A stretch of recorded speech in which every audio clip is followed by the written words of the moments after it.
Okay, so I made all of you hyped and excited and proud of me for NZP, but now I'm gonna destroy my reputation with FNAF. So, Moda Legacy, this is the Openfnaf presentation. So what is Openfnaf? Openfnaf strives to be many things. Free and open source reimplementation of the first 4 Five Nights at Freddy's titles. A Doom/Quake-esque engine to allow for versatility and easy use in other projects. And a learning experience for embedding a scripting language into a project and communicating between the binary or the engine and said language. I clicked the bad button on accident. So Doom/Quake-esque ?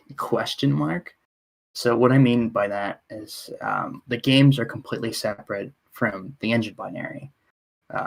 So the benefit of this is being able to use the engine for custom projects without needing to recompile or make changes. And the game code is powered by an easy and light language. In this case, it's Lua. And, Lua's icky to a lot of people. And, I used to feel the same way. But Lua being built with standard C libraries makes it fast. And there's probably already a port to any platform I'd want Openfnaf to be on. So it's less work for me as well. So Lua in Openfnaf just executes a full-fledged C function. So anyone who doesn't want to use Lua and doesn't mind recompiling the engine can just write it all in C. This example here, there's a Lua function for pre-caching sounds that just executes the C function for sound pre-caching. So why FNAF anyway? Why not? But also, official builds are really memory hungry because multimedia fusion, now known as ClickTeam Fusion, doesn't have any sort of proper memory management. So every asset that is used in a quote scene is just immediately stored in memory. So you have instances where, like in the screenshot, the original FNAF will eat up a whole gig of RAM, which doesn't make much sense to me. But showing the project running on a low memory device, like the PSP, is an excellent showcase in my opinion. So there's a few optimization techniques, and one of them is creating a memory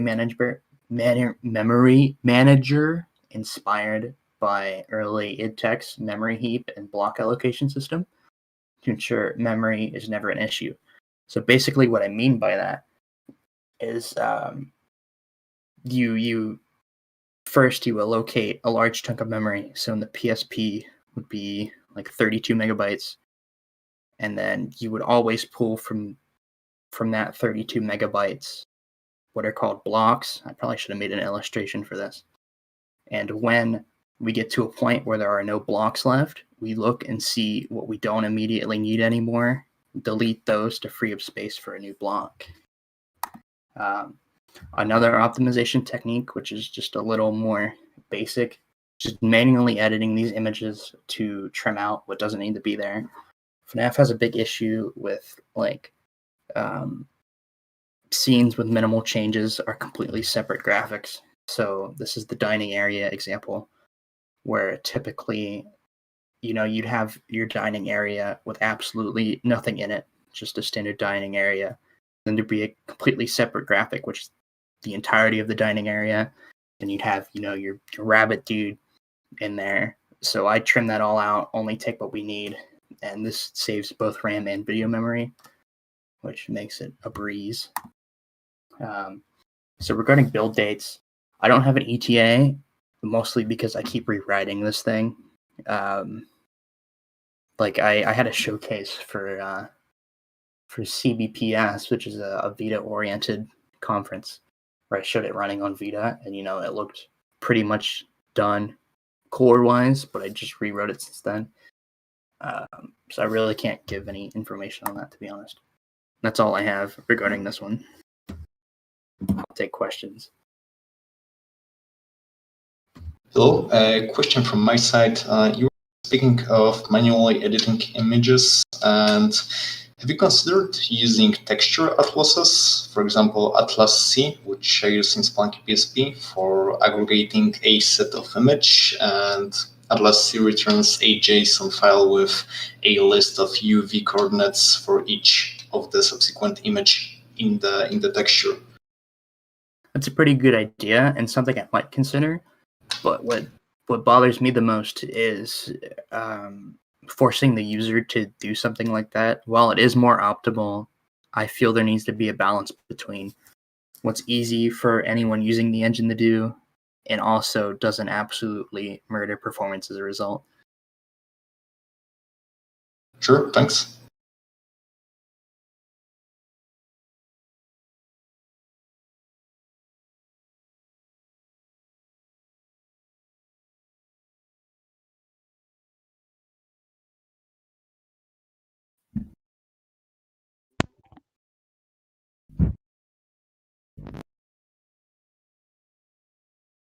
Oh, let me throw one together real quick, and I'll get right back on you at that. No.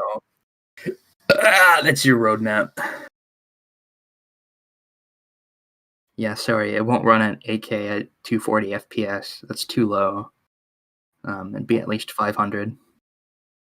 One more question by me. What's up? FNAF World when? FNAF World when? To be quite honest, the way this engine is set up, it honestly feels like a real shame I'm advertising it as a FNAF engine, because it's really, really diverse. And you honestly could do something like FNAF World without, like tearing off an arm and a leg. But okay, another question. Is it better to write FNAF World on a different engine or keep making on OpenFNAF? You'd probably want to use a different engine for that, just so you aren't wasting features of OpenFNAF. Okay, that's clear. Question. What's up? Will it support MP4s and video footage, or is it only just PNGs at this time? MP4 is something that I consider, but when it comes to deciding between file formats, your biggest issue is dealing with what your platform supports in terms of codecs. Like for the PSP, it's very picky. You have to use the specific Sony MP4 codec. Meanwhile, on PC, you can use WebM or pretty much any form of the MP4 container you can throw in it. So it's really just an issue of finding what works and what doesn't, and if it isn't too difficult for the user to use it, if that makes sense. That does.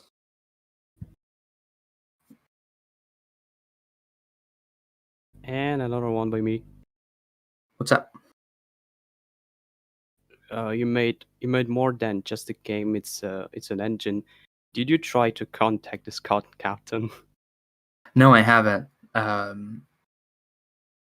It's really not something I want to do. I feel, a little unnerved by it because someone was working on a project a few months ago, maybe a year ago now, where they were remaking FNAF 2 inside of Game Maker Studio, and they were making like custom models and assets and stuff. But like Scott took it down anyway, and they made up at the end. But it's just the fact that I probably shouldn't contact him about a project that isn't done yet, because I don't want to be at risk of not being able to work on the project anymore. Yep. Poggies.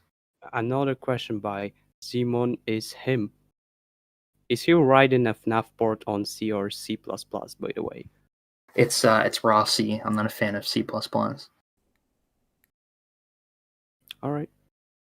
Cool beans. Okay, thanks, Mother, for the OpenFNAF presentation.